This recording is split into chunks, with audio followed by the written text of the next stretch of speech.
सभी भ्रमित हो रहे हैं इस बात के लिए कि गीता का ज्ञान किसने दिया। कोई कहता है काल भगवान ने दिया, कोई कहता है भगवान कृष्ण ने दिया, कोई कहता है कि नारायण भगवान ने दिया। तो विचार करो, काल भगवान ने यदि गीता का ज्ञान दिया होता तो वो ये बोल रहे हैं सर्वधर्मान पत्यजम मामेकम शरणं व्रज अहम त्वाम सर्व पापभ्यो मोक्षयामि मा शुचा, कि सब धर्मों का आश्रय छोड़ करके मेरी शरण में आ जाओ। किसकी? मामेकम शरणं व्रज।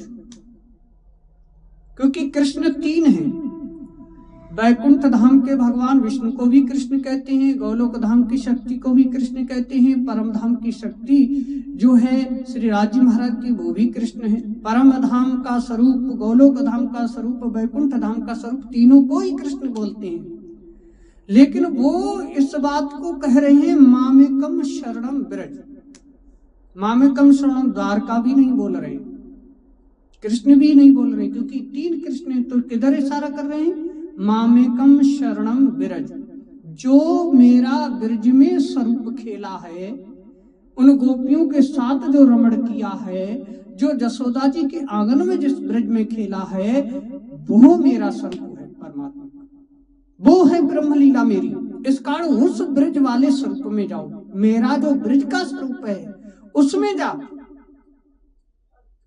तब तेरे समस्त पापों को छीन करूंगा, तुझे मुक्ति प्रदान करूंगा। क्योंकि भगवान विष्णु मुक्त कर नहीं सकते, वो वैकुंठ की मुक्ति देने वाले हैं। और वैकुंठ की मुक्ति जब प्रलयकालीन होता है, प्रकृति का प्रलय होता है, तो ना तो वैकुंठ रहता, ना विष्णु रहते, ना शंकर रहते, ना ब्रह्मा जी रहते, सब अव्यक्त अक्षर में विलीन हो जाते हैं। ये प्रकृति प्रलय होता है, तब नारायण भी नहीं रहते उस समय।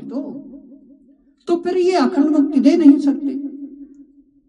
अखंड मुक्ति तो देने वाला ब्रज में जो स्वरूप खेल रहा है गोपियों के साथ में, ब्रह्मलीला जो है वो अविनाशी ब्रज की बात है, वो अखंड मुक्ति देने वाला है। इस कारण यहाँ पर घुमा रहे हैं कि मामेकम शरणं व्रज, ब्रज की तरफ देख।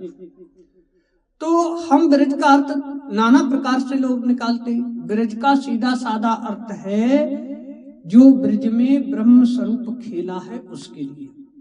अब तत्व ज्ञान को समझते नहीं, तत्व ज्ञान है नहीं किसी के पास, तो भगवान विष्णु को ही तत्वदर्शी मान लेते हैं, कोई काल को मान लेता है, कबीर पंथी कबीर परमेश्वर को मानते हैं, ये तत्व ज्ञान है। तो ये सब रास्ता भटक गए हैं, इन्हें अभी तत्व ज्ञान का पता है नहीं। तो परम धाम का जो स्वरूप खेल रहा है उसकी शरण में जाने की आ रही है, ना कि काल भगवान ने गीता का ज्ञान दिया। सर्वशक्तिमान जो है वो पूर्ण ब्रह्म परमात्मा सच्चिदानंद परम धाम में है, वही सबको आदेश दे करके सारा कार्य सृष्टि को चलाने वाला है, ब्रह्मा विष्णु और शंकर को बनाने वाला है। कबीर जैसे संत इत्यादि हैं उनको मुक्ति देने वाला है। तो उसकी शरण में जाओगे तो निश्चित ही तुम्हें मुक्ति प्राप्त हो जाएगी, क्योंकि काल भगवान कभी किसी को मुक्ति नहीं दे सकता। यदि मान लिया जाए कि काल भगवान ने गीता का, तो गीता का ज्ञान दाता ये क्यों कहेगा तत्प्रसादात परम शांति स्थानम प्राप्स्यामि शाश्वतम,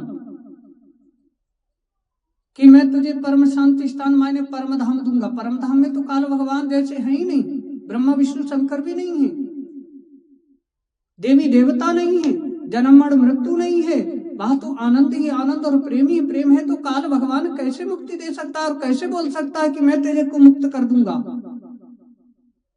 तो ये सब तत्व ज्ञान समझो, गहराइयों को समझो।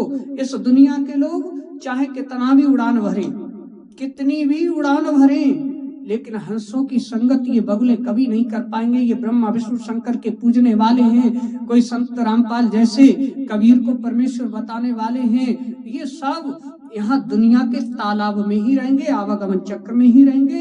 ये उस परम धाम का ज्ञान प्राप्त नहीं कर सकते।